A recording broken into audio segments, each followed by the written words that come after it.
Welcome to Men Hurt Too, brought to you by hashtag Coffee with T, and I'm T. Men Hurt Too is a safe space where men get to share their truth from their life, from experience, from their education, and from conversations that they may have had with other men. So today I'm excited. Y'all know I'm always excited on Mondays because we have Man Convo Monday, and the men come and they just teach and tell their truth, and it's just so enlightening. So today we have Adrian and Carter. As a conflict resolution practitioner, Adrian is a trained mediator, facilitator, and executive conflict coach. Additionally, Adrian is the author of a powerful book on love, marriage, and relationships titled Let's Get Married and Do Everything Except Make It Last. Mhm. A heart to heart with men on loving and leading. The book challenges social norms and gender roles for the betterment of romantic and interpersonal relationships. Author Adrian N. Carter is the founder of the Empower Men Conference, a male empowerment initiative focused on conflict resolution, leadership development, and redefining the identity of men in the 21st century. Adrian teaches interpersonal and organizational leadership in a way that resolves conflict by bridging the gap between persons and organizations using a multifaceted leadership development tool known as the Ellison model. Welcome, Adrian. Adrian can be found at Adrian Carter Speaks. Good morning, my brother. Good morning. Good morning. Good morning. Listen, I'm so excited because, listen, I read your book. We were talking on the back end of how your book had me questioning my own self, but we'll talk about that in a minute. So, what I like to start with all of the men that I talk to is give us a little background, a blueprint of how you were raised. Tell me a little bit about your relationship with your mother and your father. Oh, that is a superb question. Ha! I've never had that question straight out the gate. I was raised with my father and my stepmother. I came to the United States of America when I was 7 years old. I lived with my mother in Jamaica, where I was born, and my father came back to get me when I was 7 years old. And so I came to the States here in South Florida, in Miami, Florida, and I live with my stepmother, who I appreciate so much more now in adulthood than I did in childhood. Be very honest about that. I'm always apologizing to her for being a bad kid. I was rude and stubborn. I was rude and stubborn as a kid, and of course, I'm thinking my parents, my mom. Well, so when I say mom, I'm talking about my stepmom, and then when I talk about my biological mom, I would also say mom. So sometimes I have to clarify, Oh, yes. because I call them both moms. Um, but I'm always apologizing to her for just having been the kind of child that I was, because in adulthood and having my own kids, I now understand. I get it, right, in more profound ways than one. And yeah, so I grew up here in the States, and my father and I are extremely close. I'm his only child, and that makes for a very close relationship. My father loves me a lot, right? I can tell, and I knew as a child that he loved me. I had one of those Simba moments where he held me up outside after Hurricane Andrew back in 1992, and he just looked me in my eyes, and I could just see all this love that was just in this man's soul for me as his son. So that that has held me up, right, for such a long time. And with my stepmother, we had a tumultuous relationship, but I realized that it was because of me, and mostly because I was stubborn, I was rude. I ran away from home. At one point, yeah, I have a whole runaway story, and I was out of my parents' care for about a year before Wow. I came back home. Yeah, and then um, and then that relationship was never quite the same. And then I have my biological mother, who was in Jamaica at the time, and who I visited a couple times during while growing up. I do wish I would have seen her more while growing up, right? So, a lot of times kids act out, but we don't. But children don't have the words to formulate their feelings. So it makes me wonder if I was acting out because maybe I wanted to see my mother more, or what was going on with me. But I was all over the place, Wow. during those years. But But we have a great relationship overall. They're very supportive. There's so much love. And my extended family on my stepmother's side from the Bahamas, I have never once felt out of place. It's, oh my God, it's family to the core, like from day one. Yeah, they are they are the most loving, supportive group of people I have in my life. So I've grown up having a great respect and sense of family around me. That's awesome. Did you not living with your mom, like you said, you were kind of all over the place, running away? Did you feel like maybe she let you go, or what was your feeling as a child that I lived with my dad and my step? I mean, I lived with my mom and my stepfather. We hear that that's a common story. Hmm. We don't hear the common story, a story of I live with my dad and my stepmother. We went to visit them, but I didn't live with them. So did that make you feel any kind of way because you weren't with your mom? Because the natural flow, and we're gonna talk about social norms and all of that in a minute, is that the kids usually go with their biological mothers. Right. Well, I understood very clearly as a child that coming to America was a better plan. I mean, if you live, Oh, most people who live in Jamaica, it's you got to get to foreign, right? You got to get to either the United States or the UK as a way for economic advancement because the opportunities are not the same in Jamaica. I understood that very well as a child, right? Because that's all you talk about is going across the waters. I think I've never gone through a therapeutic process to process that childhood experience, right? But even in just having this conversation, I think that definitely played a role in it, right? I came right. here, I now have a new mom, and it was rough at first, trying to get acclimated, and then I'm rude, and adult woman looking at you rude. You don't come to my house being rude. So like, but that's why I say now in adulthood, I take all of it, right? I hold me accountable, albeit that I was a child and didn't know better in some instances, and in some instances did know better. Hold me accountable because for someone to take you in, and let me be very clear, my mother slash stepmother loved me like her own child, like from day Right. one. It was never uh, anything of a mean step parent. If anything, I just simply thought she was being mean and tagged it to being a step parent instead of tagged it to being a rude child. Right. Because our mothers are mean when we're doing something we don't have no business doing. Exactly, Our exactly. biological mother. Right, Right. So we always tag, it was the same thing with my stepfather. It was always because he was my stepfather. Like, you ain't my real daddy. Like, right, don't, right, and I wasn't that way with him, but my brothers and sisters were kind of, but they were older. They went back and forth with my biological dad, but they were kind of like, who you think you are? You just saying that because you my stepfather, and instead of you saying that, even my real father or mother would say that. right. Would say So the did same your thing. dad step in? Did your when you were being rude? Because sometimes as biological and step parents, we have this like, okay, well, I don't want to make my son feel like I'm picking the stepmother, or the man. I don't want to make my kid feel like I'm picking the stepmother. Did your dad step in like, yo, dude, what's up?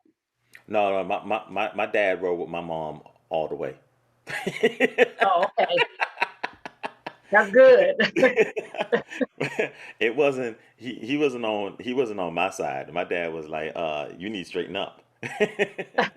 But it was really mostly me. Could my mom Right, have done some things different or better? That's every parent, right? My kids are going to look back at me one day, and I could say that there are some things I could have done different or better. But really, I was a rude child. So right, when you're a rude child, you get what rude children get. And large in part, and sometimes the hand that comes with that might be a little too heavy, right? right, But we only got here because you've been rude. right, Right? We didn't. It's not like I get whopped upside the head for no reason, Right? You Right, know what I mean? It wasn't. We didn't end up here because I had a step parent who was just being nasty and rude to me. No, we ended up here because, boy, you need to get your life together, man. What you doing, boy? Who you think you talking? right, Who you think you talking to? So, right, exactly. And that's how Black mamas are anyway. But especially when you're being rude. How did your upbringing affect you as a parent, or has it had any effect on you in your parenting? oh, I mean, all the effect. I am I'm a very affectionate, nurturing father, and um, and that has a lot to do with the fact that both of my parents, right, my mom and dad slash stepmom, were very affectionate. Um, they very touchy feely. So I love to hug my kids. I want to talk to them. I want to play with them. So yeah, that all the way. And you go ahead. How I speak to my kids, for the most part, I'm a very calm person, right? And that's been tested and proven. You know, when I used to work at a in one of my past jobs, you look at my performance evaluation. Man, you're so calm. Wow, why are you so calm? Like I've repeatedly heard that, and I'm calm because my father is calm, right? He's one who just kind of he sits still and he absorbs, right? And then he responds, in due time. I take after that. So I don't take things so seriously, right? I kind of let things play out. That's all things that I get from my father and growing up with my mom as well. And you said you were touchy feely. Because your family was. And in your book, you talk about your first marriage. I don't know if you're married again, but your marriage Hmm. I'm not married that again, but dissolved. yes. Okay, you talked about your marriage that dissolved, your first marriage, and you went through a time where you weren't getting affection. Hmm. Do you feel like it's just because you were so used to touchy feely that maybe she wasn't?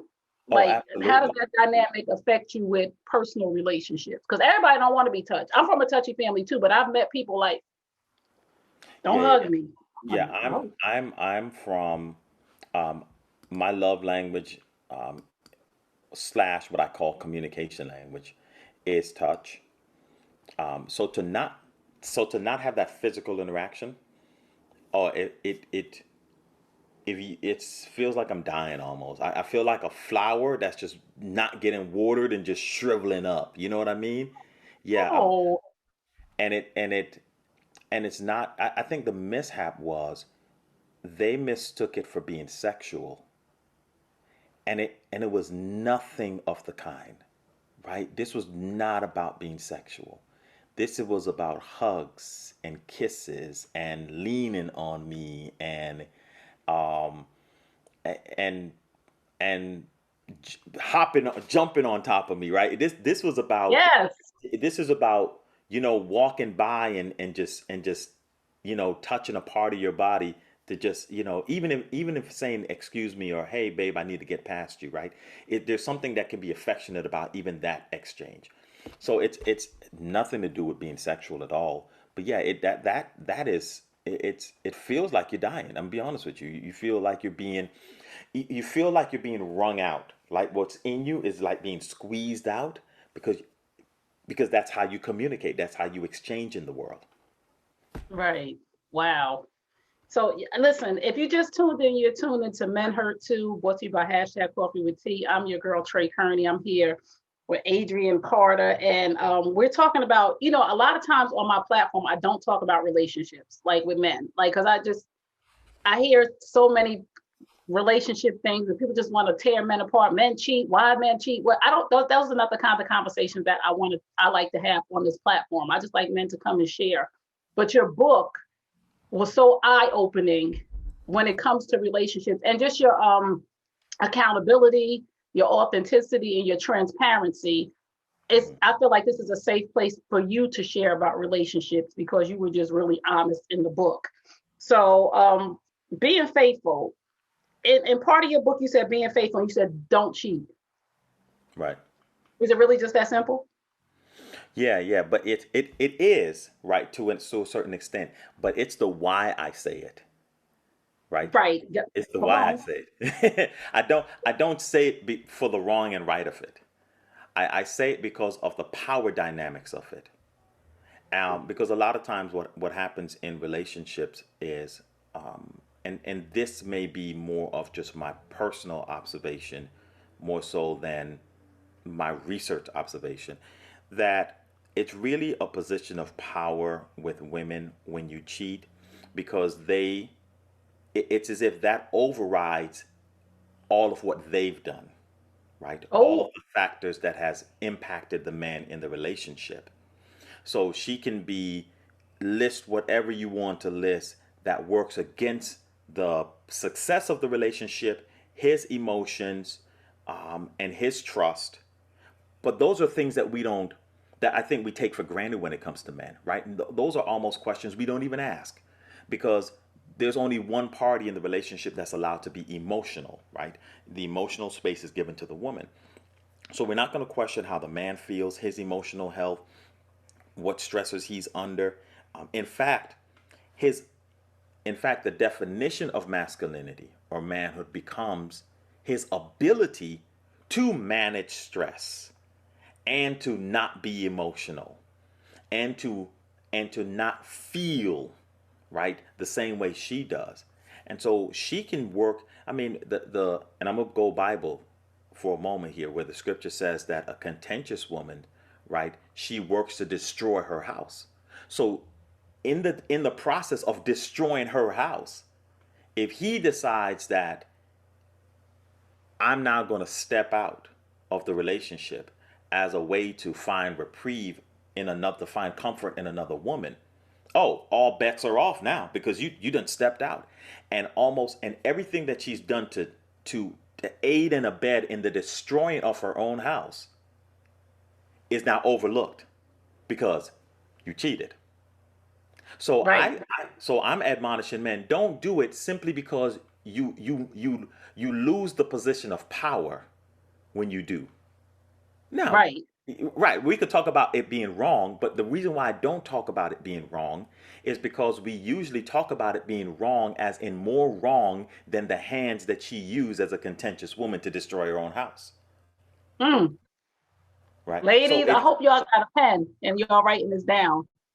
so so be so men then lose a position of their own space to be able to say, this is what I'm going through, and this is how I'm hurting, and this is how you're destroying our relationship or contributing to it. All of that gets undermined because he stepped out. She socially has the ability to say, well, because you stepped out, you're no longer a good man. And that becomes the highlight of the destruction in their relationship. But I mean, therapists, professionals will tell you all day long, by the time the relation get to someone stepping outside of the relationship, right, things been bad, right? Right. Either individually with that person who needed their own therapy or their own counseling, or something specifically within the relationship over a period of time. But that's not the way that most people process that experience. Right. I like that you said that. Like once men, I just need the men to listen in case they don't get the book. But men, please go get the book. This book will help you out. And ladies get the book too, because it helped me. I know some stuff now. But it helps to know that you didn't say don't cheat just because cheating is wrong. You have a science behind it that once you cheat, you don't matter anymore. You just took away your whole human being self, because that is to women and society, the worst thing you could do is cheat, because now you're nobody because you're a cheater and a liar. So I like that. So people, places, and things. You talk about divorce, and you're not just talking about a divorce with a woman. You're talking about divorcing things that contribute to the divorce, Right. right? So share a little bit about that, or that contributes to the demise of any relationship. Yeah, I that's a good point. I mentioned that in two aspects, that people cheat with people, places, and things. Right. So a lot of times people think that, oh, it's because you stepped out of the relationship with an individual that you've cheated. But when you listen to the stories of men and women, when a person is prioritizing something else other than you in the relationship, after a while that thing becomes their significant other, right? Whether it's Oh, their career, whether it's their hobby, whether it's their best friend, whether it's church, something else becomes that much more significant, and that becomes the person's significant other. So people end up cheating with not just other people, but also with places and things. And in the process of trying to create a healthy dynamic in your relationship, people have to learn to divorce what creates divorce, right? They have to learn how to divorce themselves from other people, places, and things that can potentially lead to divorce. And that's a conversation that you have to have with your partner, to ensure that you're maintaining a safe space with your relationship. that was so good. That was good. So I know early on you talk about being sexually molested. And a lot of times men don't have grace and mercy in life, period, because we don't know your story, right? Hmm. We get into relationships, and I'm not only talking about sexual or intimate relationships with men and women. I'm talking about on your job. I'm talking about with friends and family. We don't know your backstory. A lot of us don't know people. We just meet them and we assume, oh, this is a solid person. What does that do to a man that has been violated in that way at an early age? Yeah, well, what it did from what it did to me was it kept me in a space of always trying to prove my manhood, right? And always hiding just ways in which I just felt inferior, or I just felt less than as a person, right?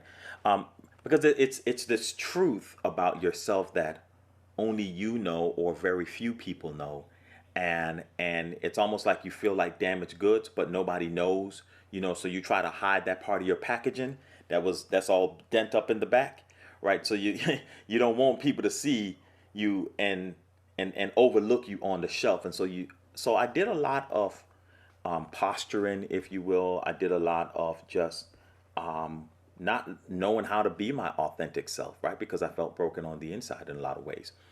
And it wasn't until I got to college that I felt being me and being my authentic self was the best, became the best space for me to do that. I loved college. Oh, I mean, I love Oh, college. I had the opportunity when I was in college. I was the student body president at Florida International University. Um, I was I was the BMOC. I was the big man on campus. yeah, Um, I was political. I could be political, funny, silly, educational. I got to. College was a space for you to be anything, right? And people didn't judge you. That's what was right, interesting, right? In college, you weren't judged. Um, in high school, even though people didn't know about that past from when I was 9 years old, I was still working through that within my own self, right? But college, right, I felt like my wings spread. I grew um, up more into being a young man. Um, I had these successes under my belt. So I had a higher sense of accomplishment. I was well respected on campus. I was able to move in and out of spaces, so it felt great. What happened then is when I got married, right, into with the mother of my children, that's when things seemed to fan back up, because right, the dust had settled in college, but then here it is, I was with someone who was fanning this dust back up. But what that taught me was, well, one, that the dust was still there, right? So it needed right. to be addressed, removed. And that's where counseling came in, therapy came in. And I had a great rebirth, right, of getting that situation settled and understanding that it wasn't my fault. I was only 9 years old, right? I was in a precarious situation, um, and and knowing who I am and whose I am. So I was able to go through that process. But it's the destructive part or the hurtful part was having someone who was supposed to be as close as they were to you in that space of husband and wife, reperpetrating, right, some of those Right. things that was Wow. experienced as a child. Wow. How do you even have that conversation for a young man? or a man. Lots of older men have not had this conversation, and it is affecting their livelihood. It is affecting their manhood. It is affecting everything around them. Yeah. How do you even, like, you meet a new woman and it's getting serious? Is that I think it's a conversation that you need to have, but how do you Well, even have that conversation? well, so I'm the type of person that, well, now that there's a book on it, they can clearly read it, right? You know, where I talk about it in the book. I've always been one who's been pretty open and transparent, right? To a certain degree, right? I've learned to just be like, listen, let's just open up all the doors to the house, and you could just walk through and take a look, right? No back rooms are here anymore. But I, but it wasn't even so much a matter of meeting and sharing. Once I think I got close enough with someone, right, where that might be something that I may have shared. And it's not that I mind sharing it, but I think when I look back on my past, because remember I was married. Keep in mind I was married when I was 26 years old, right? From Right, 26 to 35. So it wasn't. So it's not. I'm not having a. There was only one essential main relationship here, right? So it's not. right, Well, I'm re-meeting and re-engaging to see where this relationship's going to go. That's not what's happening. Um, but I would just think in the sanctity or in the safety of marriage, yes, that's information that gets shared, right? But and even with who, if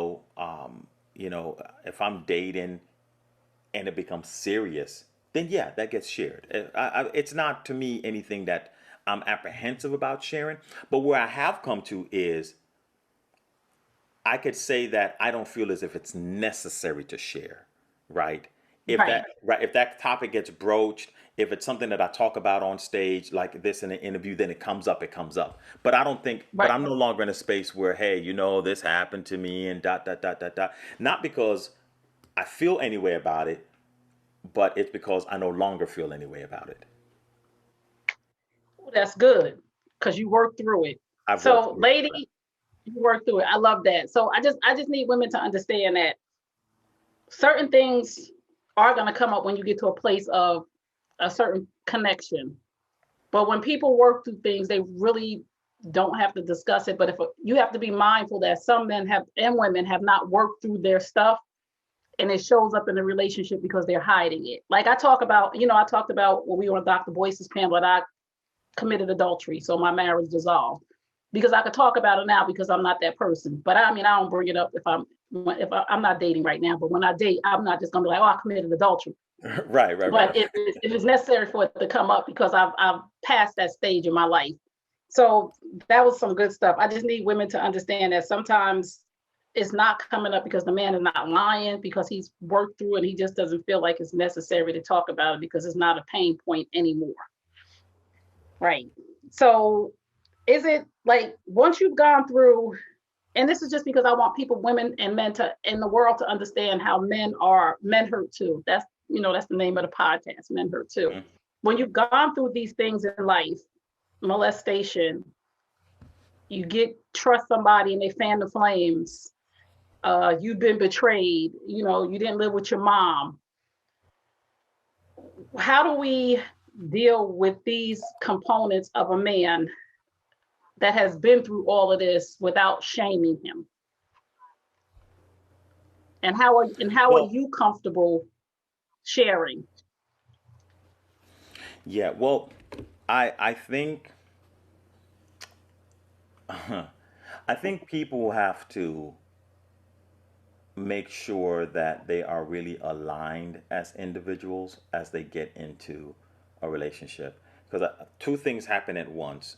There is your personal development, your personal individual development, and then there is your development as a couple, right? And that alignment. And Right, when you care about someone, when the more aligned you are, and this is across the board, is the more empathetic you are to other people. mm, Point blank period. Because when you are accountable to yourself, aligned in your purpose, and have an understanding of who you are, There's no way you walk around the world not understanding that everybody's going through a process and their own process, right? Because you understand that you're going through one. The the the the challenge, which I think requires great wisdom, is identifying somebody who you are able to connect with, who you don't mind going through the process with. Mm, Because we're gonna continuously go through the process. Do I so so I If people are able to get to that, right, and it's that magic space, if you will, right, that requires the most prayer, the most meditation, the most focus, the most attention, right? Not if the person is going through things or is in the process, but am I willing to go through the process with them? Right? Do they add enough mm. value to my life that makes it worth it for me to go through the process with them and them go through the process with me? Right? Am I going to add enough value as well? And then when people can connect in that space, I think they're much better and capable of working with each other through these things, right? Because now you're not looking at a person who, oh, you experienced this or you experienced domestic violence. I know there are plenty of women who've experienced domestic violence in a very in a very violent way, who who have to work through that, right? And who still want to be in a relationship, but how does she move forward in a relationship with a man, knowing what it is to also have been domestically abused, right, by a man, right? So Right. that man has to be in a space where he's able to work with her through that process, as she's also willing to work through her process herself, right? So I think those are the big indicators. And now, if you have a person who's not willing to work through their own process, but you're willing to work through them, then you're on an uphill battle. Because now I'm pulling you and your luggage. I could pull you, but you got to pull your luggage. We could pull each other up the mountain, and we could even take turns doing that. But you got to be pulling your luggage too, right? I think that's learning how to do that. That makes the work I do as a coach worthwhile, right? As a life coach, as an executive life coach, it's that type of thought process that I'm trying to teach my clients of how to do so they can choose better for themselves and for their family. Man, you just freed me. Thank you so much. If nobody else didn't get nothing today, you just freed me. You cannot save a person who don't want to save themselves. Themselves, I right? don't care how hard you try or how much you pour.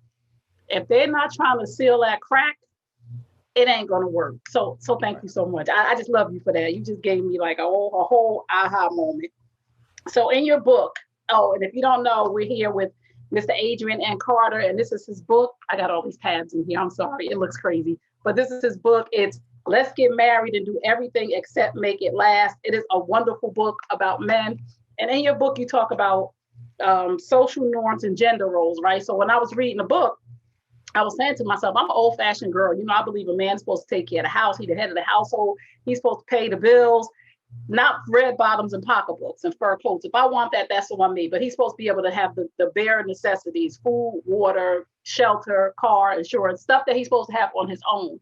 But you made me question myself, as in, women, we ask for the old fashioned, well, my grandfather used to do this and do that. But then on the other hand, we want to go out and work and we want to be the breadwinner. We want to start an entrepreneur and do all this other stuff. But we only want to adopt from 1942 what works for us. So talk a little bit about that. You said it. Let me tell you, this is the part of the conversation that grinds my gear when it comes to women, because I'm watching women exploit the system, right? So you have to understand it from a male's perspective, right? I didn't write this in the book, but this correlates. So, what is money, right? And I would love for you to ask Dr. Boyce Watkins this question when you interview him too, right? What is money? Yeah. Money ultimately is a tool. It is a tool that is used for the express purpose of meeting our needs in society. Okay, so let's understand that. So historically, men have been charged with earning capital, money, for the purpose of providing for the needs that he has in society and his family. So money is a tool that's to be used for that purpose. That's its primary purpose. Its primary purpose is not leisure, right? It's not recreation. It's not for fun. You see, as a man, and understand this, as a man, money for me is not for fun. Money is for the express purpose of taking care of my family, first and foremost. So, so if historically you were not allowed to get money the same way I was allowed to get money, then it makes sense for you to keep the little money you get because it's little. It doesn't meet the need of taking care of the family. It doesn't meet the requirement to do what it was intended to do. You could go to the store and get you a couple popsicles and drinks, and you could probably and get you a dress because your money doesn't amount to what is necessary, right? To do what it was intended to do. That's number one, and that's across the board. Even if you look at of the United States of America, and you talk about what our taxes go to, it goes to defense, and it goes to social services heavily. Those are for the express purpose of taking care of the country. So this is the warped notion, and I say warped from my perspective as a man, is women want money to play with, and men have to use it to be serious with. So it Oh, so that say, wait a minute, wait, hold on, you want money, but to play that doesn't make sense. It- that's not what money is for. But women are like, yeah, yeah, yeah, yeah, yeah, it is. I get to play with mine, but you got to be serious with yours. Help me make it make sense from a male perspective because the charge that we have is different. So what has happened is women now have fought since the late 1800s with the feminist movement, the women's suffrage movement, the 70s with the National Organization of Women, to we in the what, the fourth leg of the feminist or the fifth leg of the feminist movement, for the purpose of equal pay, recognition in what women contribute to the workplace. Statistically, there are more women in the workplace now. Statistically, black women are the most degreed people in the world. Those things have led to capital, right? That women have historically not had. So you cannot choose to be groundbreaking in acquiring funds, but want to be traditional, right, in the role of men. wow. You that's you're it's almost like stealing. Think Wow. about it, right? It's almost like stealing. You get you get the benefits of the 21st century and what the women's movement have done for you, but you don't want men to have a movement. You want to keep men relegated to the 1950s, but you can't do that. You got to take everything with you. If you want the 1950s, take Jim Crow with it. Go take Jim Crow too. You don't get to just pick and choose what part of the social construct that is most convenient for you and bring it into the 21st century while you get to exploit the world for everything that the women's movement has benefited you for. So if we are going to be fair, in my opinion, then we have to have a different conversation. We have to have a 21st century conversation. And I think that's what my book, not I think, but that is what my book is talking about, where women are trying to double dip. They want it both ways. They want to have access to upward mobility. They want to gain capital. They want to be able to be a six-figure earner if possible.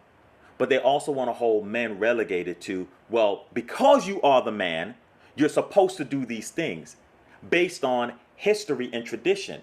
But women don't like it when we say, because you are the woman, you're not supposed to be in high levels of office. You're not supposed to be directors and leaders of men. You're not supposed to be earning more than men because traditionally and historically, that's the space where you were in. So you Whoa. cannot have it both ways. Whoa. It's gonna be some inboxes for you, my brother. Yeah, Listen that's here, fine. y'all gotta That's get fine. I welcome them. I welcome them. And you know what? And even though people on the panel say that, people never inbox me. They don't. You want to know why? Because I'm mathematically sound and correct, right? At the end, Woo! they don't like it. It doesn't feel good because what I've done is I'm taking away the blanket of tradition. I write in the book, tradition is just a nice cozy blanket. It feels good, but it doesn't mean that it is appropriate. It doesn't mean that it's real. It just feels good. Right? It feels comforting because the social contract around relationships have told us that this is what men are supposed to do and that this is what women are supposed to do. And I'm simply saying, if men are supposed to do this and women are supposed to do this, then if I apply to you the same standards of tradition and history, then you should not be working in the spaces that you're working in, earning the kind of capital you're working. But if you Oh, are, which I welcome and I think is fine, then you cannot hold me to the same traditional constructs that you were once bound by. somebody pass a collection plate. I'm sorry. Right? Listen, because you killed me with the book. You So killed me. I just You want to just say this one other point. I just want to say go ahead. for a group of people, women who believe in equality, do they really?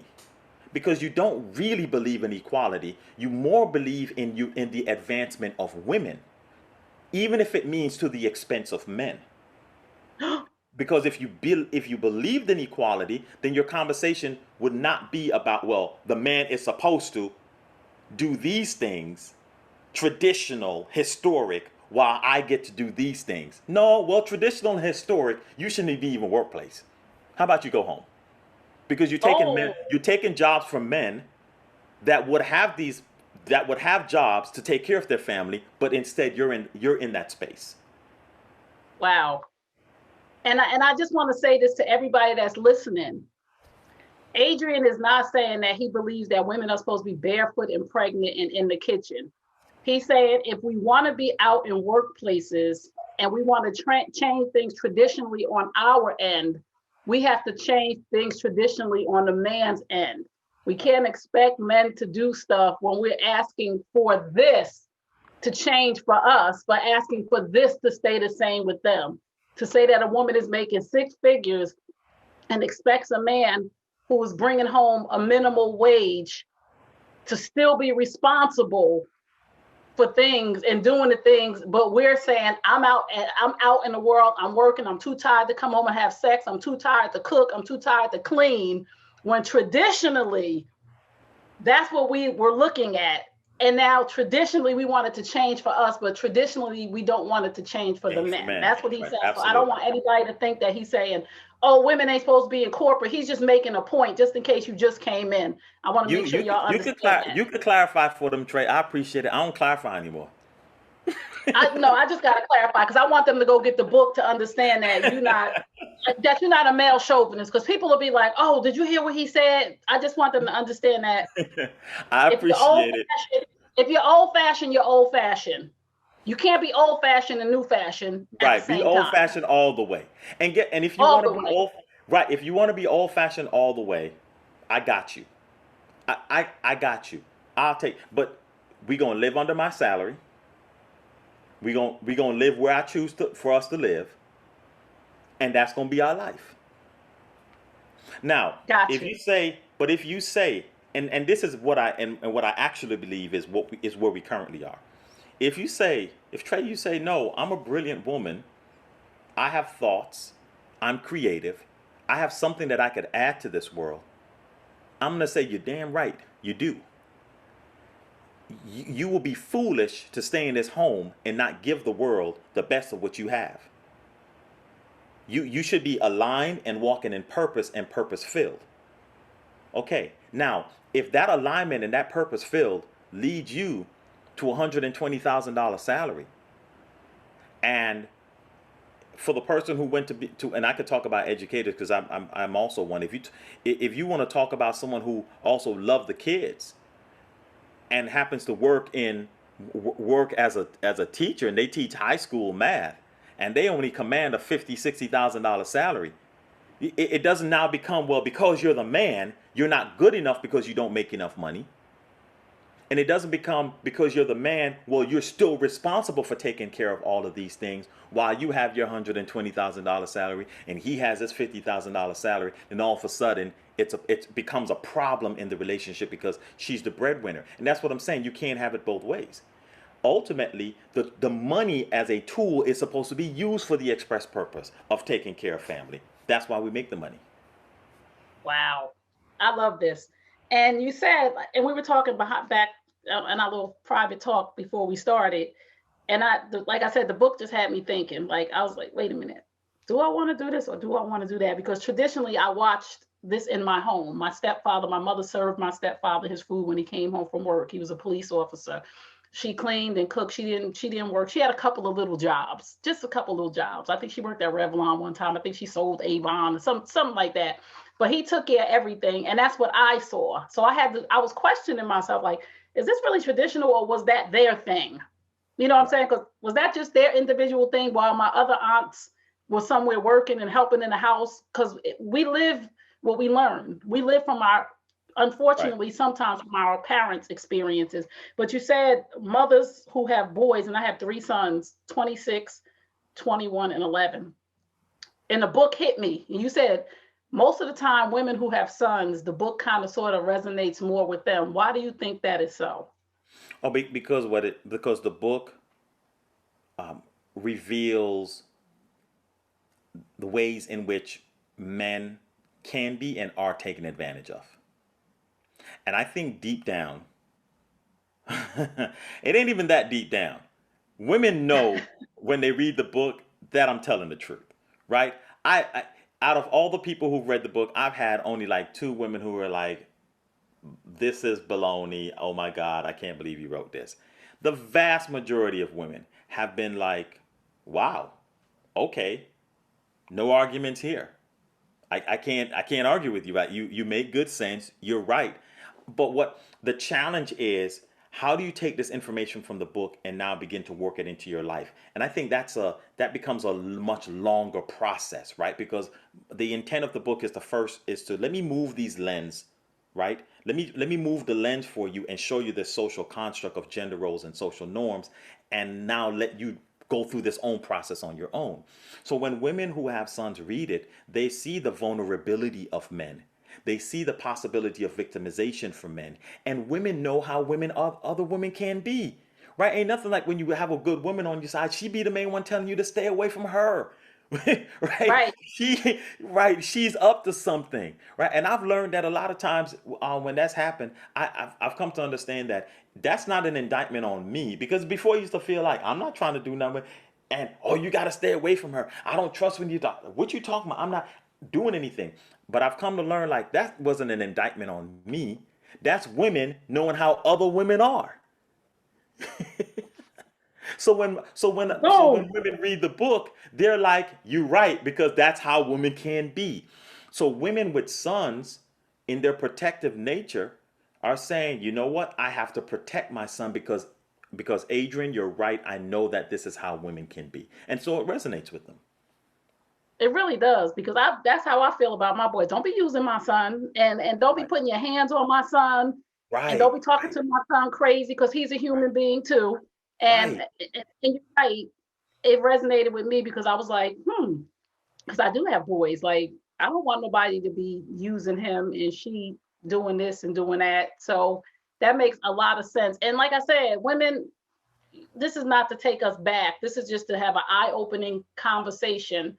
And again, like I said, this is Men Hurt Too. And this is a safe space where men get to share their truth. So Adrian gets to come on here and tell us from the male perspective, because as women, we can really be like, he crazy, and listen to him, and that's crazy. No, we need to really listen, because he said this is from a male perspective of what we see from here.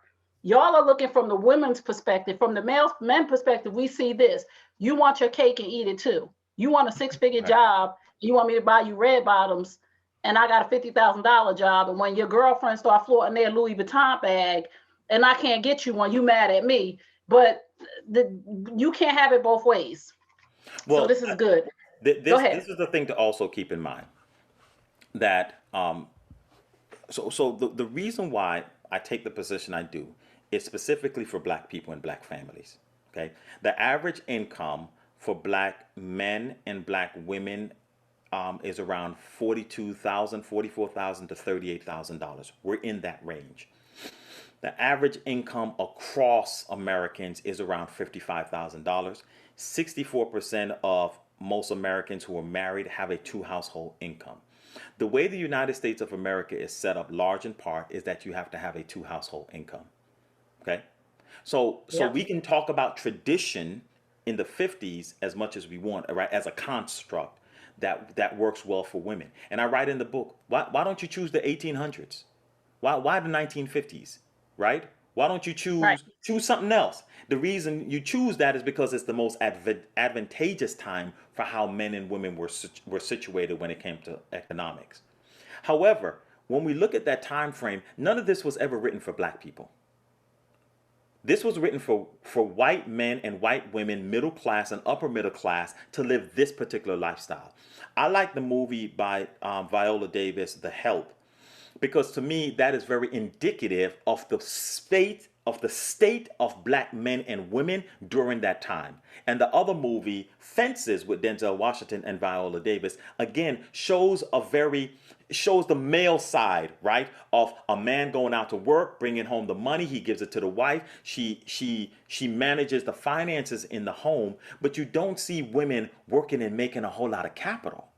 So this Right. system was never designed for the black man to be bringing home money to take care of the black woman. So what black women are asking for is for a white construct to also appease their sensibilities in being an American resident or citizen. Because in other words, they're framing this through the lens of white people. And we know that whiteness is pervasive.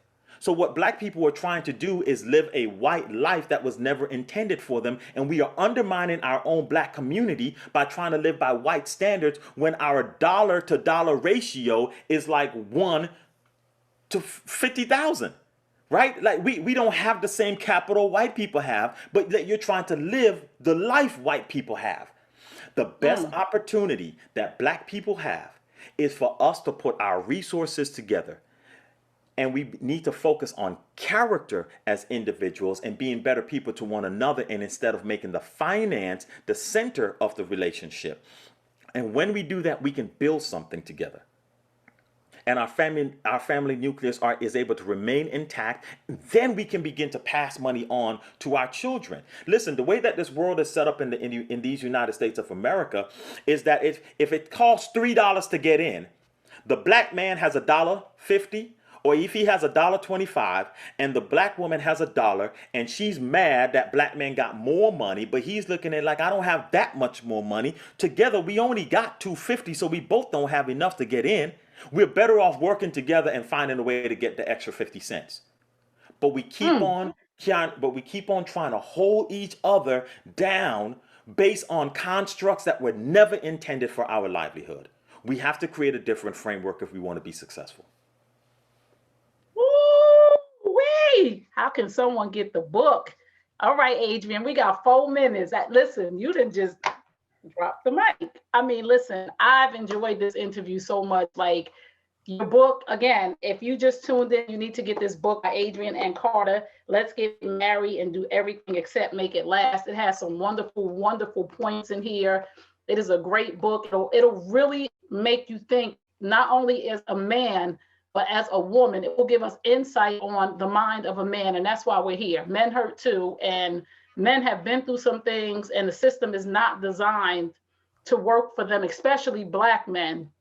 So I like to have this platform to understand the mind of a man. I'm gonna ask you one more question. What can we do as black women in community to help black men, to support? I'm not even gonna say help, because I don't really believe that you guys are. I believe you are strong and powerful and amazing. But what can we do realistically to support black men in our communities as black women?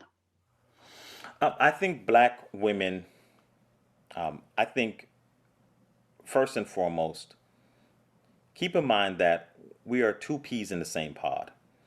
We are a Mm. group of people who are both victims of the diaspora. We are both victims of post traumatic slave syndrome. We are the burden of race across the world. There's almost nowhere on this planet you can go where black people are not undermined. We are victims of colonialism across the world. we've been separated from our spirituality and our God. We have been separated from our knowledge of who we are. So we are not each other's enemy, right? And the biggest fight that we have is thinking that we are each other's enemy. And that's because whiteness in our American society is pervasive. White supremacy is pervasive. And so we have to stop seeing the world through white lens, which means whiteness is the benchmark of success. Mm. When Saweetie talked about, oh, if he can't buy you a Birkin bag and pay all your bills, well, okay, who makes Birkin bags? Some white people, Oh, right? Some white people make Birkin bags. Some white people have determined that this is going to be a luxury item, and God knows to what extent they go to create those items, but that's white people stuff. Why do we let white people tell us what the benchmark of success is? Why do we let white people tell us what and who and where we should be and what should be considered valuable? So if we can begin to stop that pervasiveness of whiteness in our own lives, and we can begin to set our own benchmarks, then it's much easier to see that the black man is not your enemy, and it's much easier for black men to see that black women are not your enemy. And I think the best thing we can do, the best thing we could all do at this juncture, find yourself a therapist, find yourself a group, unpack. Listen, the beautiful thing about our society at this particular juncture, and I give a lot of credit to Charlemagne the God on 103.5. Well, he's on 103.5, The Beat down here in South Florida, but from the Breakfast Club, is the books he's written about mental health and his openness about it in such a large national public platform. He has helped to normalize therapy, and I think it's a great thing. I think we need to do a lot of things. We need to be more financially literate, which I think we're doing a great job of that. It's sustained work. But as a conflict resolution practitioner, one of the best things I think we can do is promote to each other the need for us to get mental health, help, get therapy, yes. find a group, get with these organizations, listen to these podcasts. The great space that we're in this information age is that we're oversaturated with information, but that means that we have enough of the right information out there. All we need to do is just go to the podcast. Just I listen to love one of it. these coaches. Right? They're there. They're giving you content. Use it for your benefit to release, to let go of the pain, to let go of the trauma, to let go of the thinking that you know doesn't work. It ain't worked Yeah. yet. And begin to renew your mind into a better space. And when you begin to show up in a renewed mind, and that's for our men and for our women, we're able to meet each other. And it goes back to what I said. You have a man who's willing to work on himself and pull his weight and be aligned, and she's willing to do the same thing. And we're able to come together knowing that we're willing to help each other in that process as you hold yourself accountable and I hold myself accountable, and then we be accountable to each other. And Mm. in that space of caring, sharing, love, trust, honor, and respect, we're able to find some solutions. I'm sorry, I felt like you was on the stage just now, so I got to give you your props. I love that, and I love Charlemagne the God. I just finished his book about 2 weeks ago, Shook One. It Yeah. was so good, right? Like, and if you could listen to an audio, I was driving and he had me cracking, he had me laughing, crying, understanding. Just it was really a good book. So thank you for mentioning that book, because these are just resources that are out there, like you said, to just sit in the car instead of listening to music or something that's not feeding your soul. Listen to Charlemagne's book. It really, really helped. And I told my son to listen to it. He said, I heard some things about him. I said, listen, you heard what media said. Just listen to the book. Right, Like, right. And so what if you did?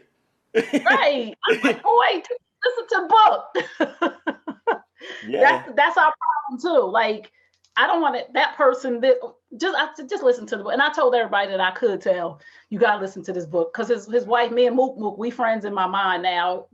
I just love the book. So again, if you just tuned in, we are here with Adrian and Carter, the author of the book Let's Get Married and Do Everything Except Make It Last. The book is amazing. Adrian just dropped a whole bunch of gems on us from the perspective of a Black man. And I like to have these talks so that we can really understand the mind of a Black man, and who better from than a Black man. So please just give us a final thought and then tell us where everybody can find you. Well, again, thank you for having me on. Like I said, I treasure these moments. I don't take them lightly. I'm very appreciative of it to allow me into your space with your audience.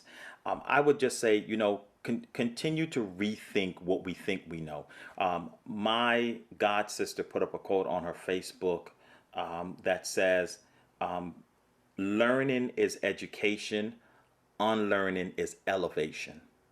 Mm, And that is I what my like book is seeking to do. It's teaching you how to unlearn what we've been taught so that we can make space, right, for a revolutionary thought process that works for where we are in our times, right? I don't discount what we've done in the past. I just don't think it's any longer applicable in a lot of our ways. And because we keep on trying to hold on to what worked before, in a new system, you can't put old wine, new wine into an old bottle, or old wine in a new bottle, whichever way it goes. that. Either way it goes, you can't put it in the bottle, right? So let's Right. just stop doing that, okay?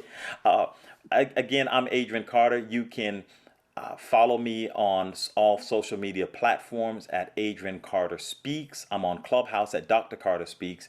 And my book is on Amazon, everywhere that books are sold. Or you can go to my website, which is adriancarterspeaks.com, and it will take you right to the book as well. Again, thank you. Thank you so much. Thank you, everybody, for tuning in to listen. Men Hurt Too, brought to you by #Coffee with T. I am T. You know you can follow me everywhere on social media at Trey Kearney. Thank you so much for tuning in. We appreciate you. Remember what I tell you at the end of all my broadcasts. You deserve the best. Yes, I'm talking to you. You deserve the best. Now go get it. Peace and blessings. And remember Psalm 147:3. He heals the brokenhearted and binds up their wounds. Psalm 147:3. He heals the brokenhearted and binds up their wounds. Thank you guys, and I will see you next time. Peace and blessings.